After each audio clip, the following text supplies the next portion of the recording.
She was 71 years old. She had lived in that house since 1984, and she found out at my table. Her husband had passed 2 years earlier. The kids had told her not to rush, and that was kind advice. And it was the most expensive advice anybody gave her, because she sold in the wrong year, and it cost her more money than she had ever spent on anything in her life except the house itself. And nobody told her. Not her agent, not her kids, nobody. She found out from a settlement statement. In a room with me, on a Tuesday. I'm Sarah. I am not a lawyer, and I want to be extremely clear about something else.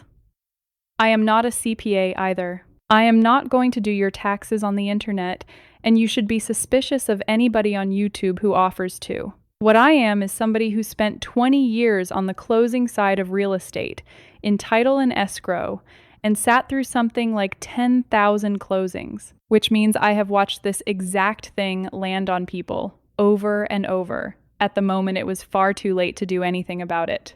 So this video is not tax advice.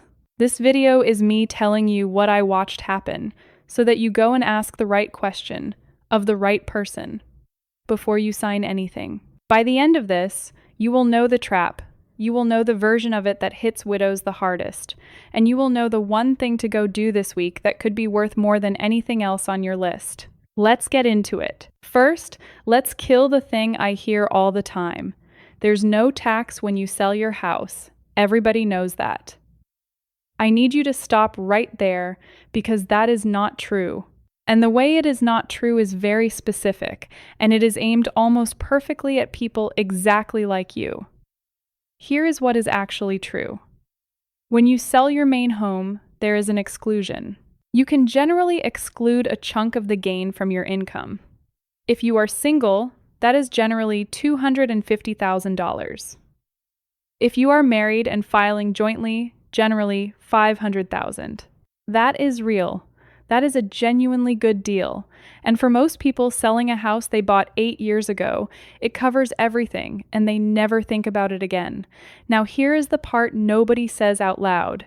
Those numbers, the 250 and the 500, were set back in 1997, and they were never adjusted for inflation. Not once. They are the same numbers today that they were almost 30 years ago. Think about what your house was worth in 1997. Now think about what it is worth today. The house went up. The exclusion did not move. So let me show you what that does. And I want to be clear that these are round illustrative numbers, not a prediction about you. Your basis is different. Your situation is different. And this is exactly the kind of thing you take to a professional.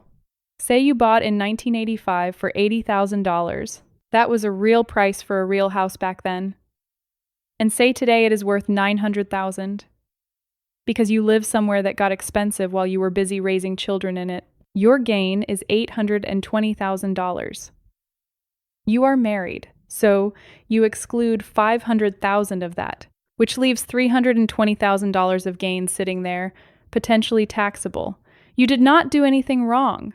You did not get greedy. You bought a house and you lived in it for 40 years and you paid it off and you maintained it, and the tax code has quietly been standing still while your house did not. I am not going to tell you what that costs, because the rate depends on your income and your filing status, and that is a conversation for a CPA, not for me. But it is not a small number, and I have watched people's faces when they hear it. Do this one thing. Before you list, take your purchase price and an estimate of today's value to a CPA and ask one question. Is my gain going to exceed the exclusion? That is it. That one question, asked before you sign a listing agreement, is worth more than everything else in this video. Now, the second trap. And this is the one that got the woman I told you about at the start. If you are a widow or a widower, listen very carefully. When your spouse passes away, you do not immediately lose the married exclusion. There is a window.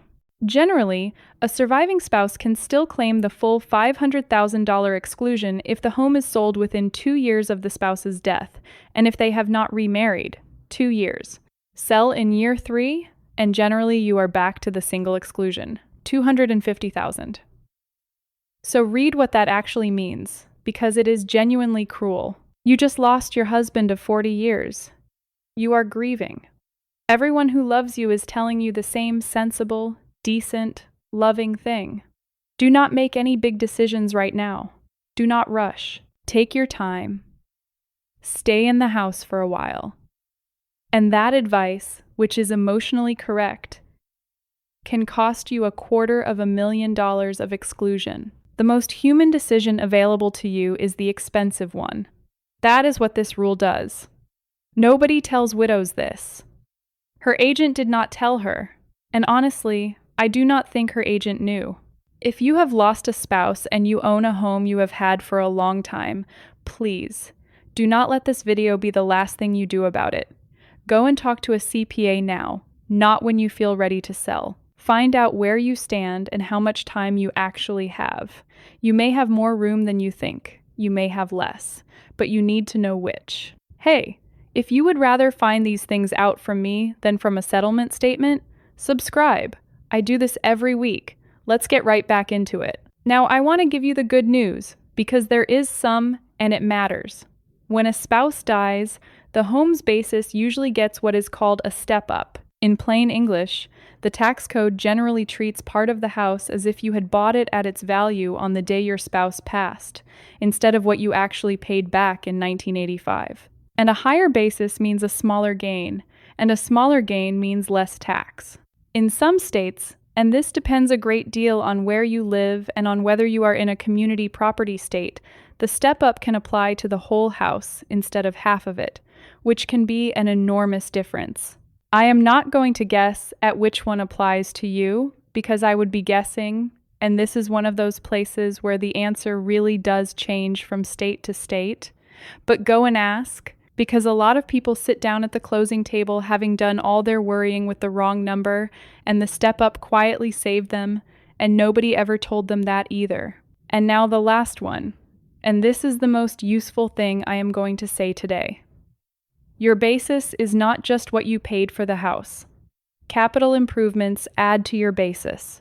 And a bigger basis means a smaller gain, and a smaller gain means a smaller bill. The new roof, the addition you put on when the third kid arrived, the kitchen you redid in 2004, the windows, the central air, the deck. Routine repairs and maintenance generally do not count. Painting a bedroom is not the same as adding a bedroom. But real improvements, the ones that added value or extended the life of the house, generally do. So here is your homework, and I mean this week. Go find the receipts. 40 years of improvements on that house, and I would bet almost anything that there is a folder, or a shoebox, or a drawer with some of that paperwork in it. Permits, contractor invoices, canceled checks, credit card statements. Most people never look. They walk into the sale with the purchase price from 1985 and nothing else, and they hand the tax code a bigger gain than they actually had. That box in your basement could genuinely be worth more than anything else you do before you sell. One more thing, quickly, and then I will let you go. If at any point you moved out of that house and rented it to somebody, even for a while, even to family, this gets more complicated. There are rules about how long you lived there versus how long you rented it, and there are rules about the depreciation you may have claimed while it was a rental. I am not going to walk you through those because it is genuinely intricate and because it is not my lane, and a video is a bad place to learn it. But if that is your situation, do not assume the exclusion works the way I described it. Say the word rental out loud to your CPA in the first 2 minutes of that conversation, and let them tell you where you actually stand. Let's bring this together. The exclusion is real, but it was frozen in 1997 and your house was not. If you are a surviving spouse, there is generally a 2-year window, and grief runs slower than 2 years, and nobody warns you about that. The step up in basis may help you more than you think, and it depends on your state. And your receipts are money. Go find them. Here is the one thing every person I watched get hit by this had in common. They all found out at the closing table. Not because the information was secret. It is not secret, it is published. Anybody can look it up.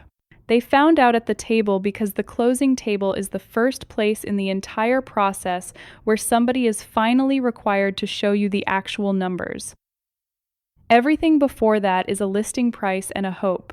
So go and find your numbers now while you can still do something about them. Take your purchase price, your best guess at today's value, and whatever receipts you can dig up, and go sit down with a CPA before you sign a listing agreement. It will cost you a couple of $100s and an afternoon.